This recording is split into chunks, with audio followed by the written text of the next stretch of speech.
Hi guys, Michelle Visser, author and podcast host of the Simple Doesn't Mean Easy podcast. And I write a ton over on SoullyRested.com about real food, simple living, and preserving the real food that I grow.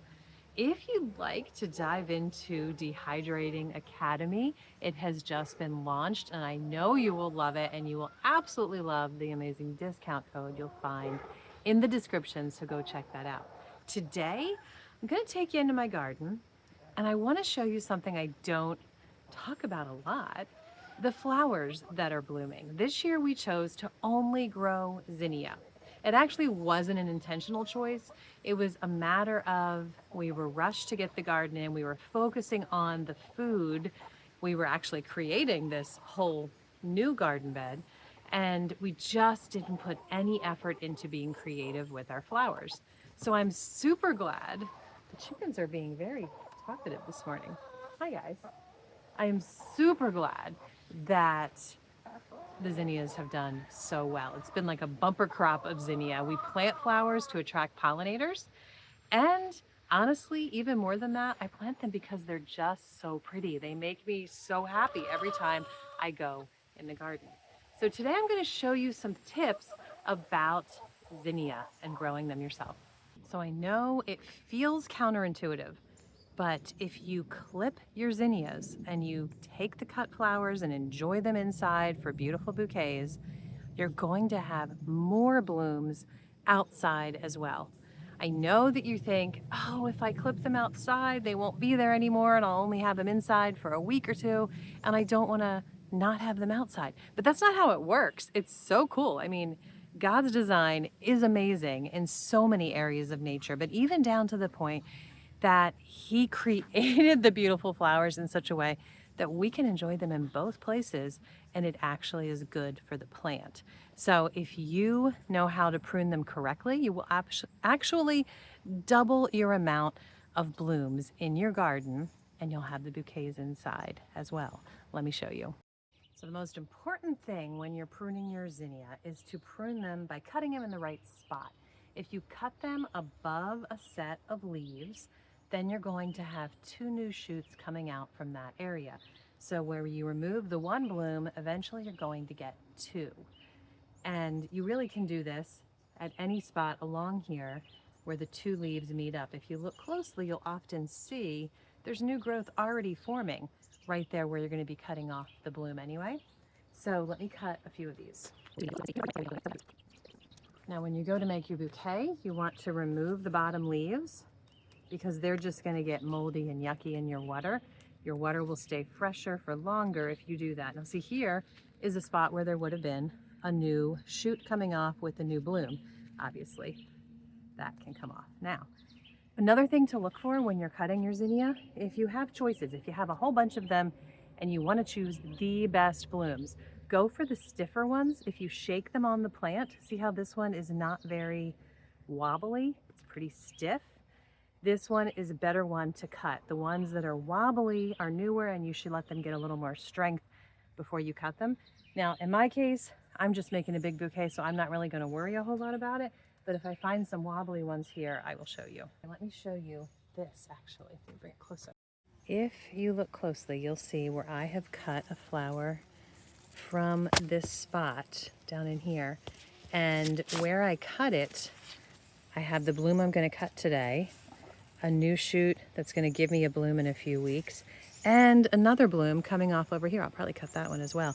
So in this case, I actually have 3 blooms where I used to only have 1. Pretty cool, right? But let me see if I can find another spot here. I'm sure there are plenty of them. Right here. There's now 3 shoots. And this is my climbing beans climbing up around my zinnia. But now I have 3 flowers there. Let's find another one. Right here is a spot that I had cut, and now there are 2. Which brings me to another thing, this right here. I'm going to deadhead this. That's a great way to keep your zinnia. I was just going to do it with my hand, but it's kind of hard holding the phone too.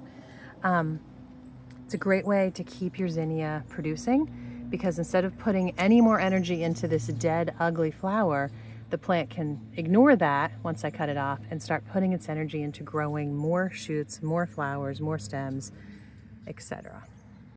Turns out this is a really established plant, and even the thinner branches here are really firm. See how it's not wobbling?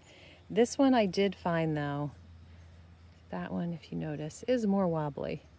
So if I didn't need the bloom, if I'm just choosing between one of these, I'm going to clip this one and not this one because it's not as firm. Also, I'll show you where in this garden I put our zinnia. We put one on each side here of our bean trellis. Let me back up. And then we also planted later, probably about a month later, maybe not that far, 3 weeks, some on each side of our tomato plants. These, because they were planted so much later, didn't get the really big head start. So they will probably still produce wonderfully quite a bit into the fall though. And then we put another one over here, and this, well actually two. This color is just gorgeous, especially in the evening hours. It looks like it's glowing. If you wanted to, you could certainly save your seeds, mark them with what color they are, and if you wanted, have only one color the following year, or have a perfect mix exactly the way you want it, instead of just randomly planting them the way we did. We had no idea these were both going to be the same color when we planted them side by side. But if we wanted to save the seed, we could certainly keep track of that and do something like that intentionally if we wanted to. And then we have some at this gate as well. Such a pretty, vibrant orange color.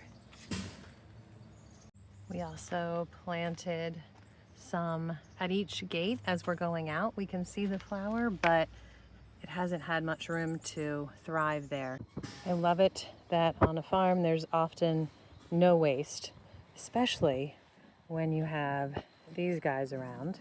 And they happen to love my deadhead blooms from my zinnia, so I'm going to give them a treat. Here you go.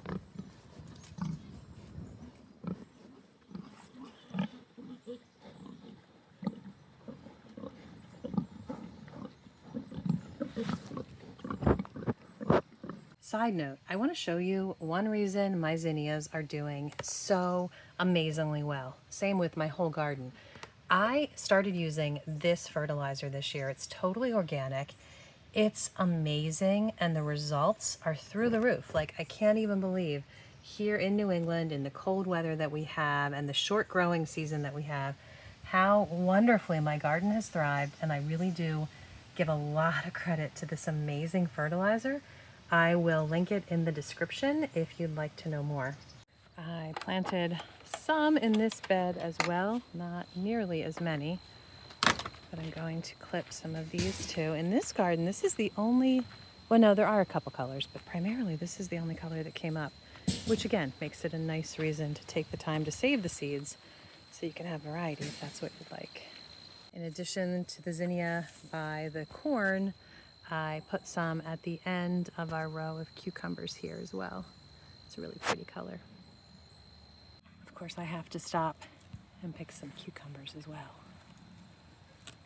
so I can have a snack after I put my bouquets together.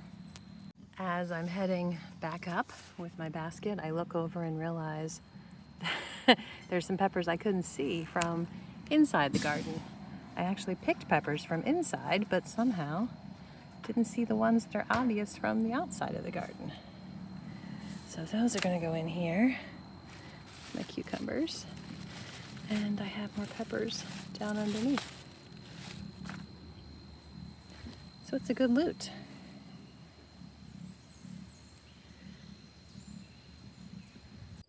So now I'm going to go make many bouquets, put them in different rooms of the house, enjoy these for weeks inside.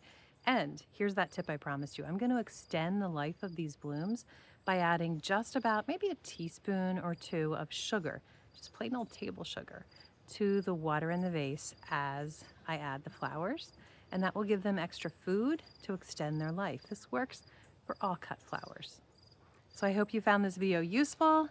Please give it a thumbs up, leave a comment, and thanks for being here, guys.